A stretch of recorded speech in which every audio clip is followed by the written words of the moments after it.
In this video, I'm going to share with you how to add and remove levels from Fibonacci in TradingView.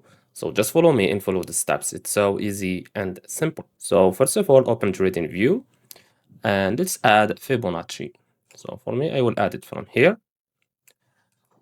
As you can see, this is my Fibonacci levels. Now, let's say, for example, I want to add, let's say, the 25% level. So all you have to do is click on settings here. Make sure you click on your Fibonacci like this, and you will see this panel here. So click on settings. And here you have to look for the level you want. For example, we want 25%. This is that 25%. For example, if we want to add 70.5%, all you have to do is look for 0.75. All you have to do is open your calculator, choose the number you want, for example, 79%, and divide it by 100.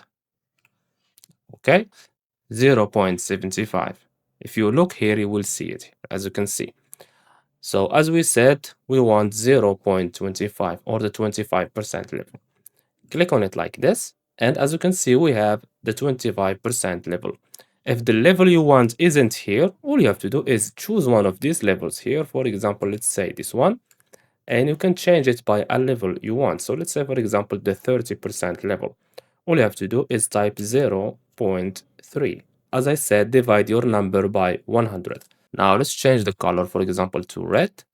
And as you can see, we have the 30% level. Now click on OK.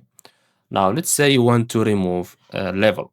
All you have to do is click on settings, and you have to look for the level you want. Let's remove that 25% level.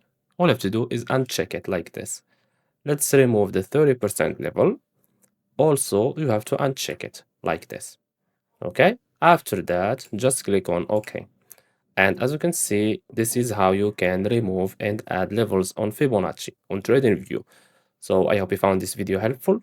Don't forget to give us a like and subscribe. Thanks for watching, and see you in the next one.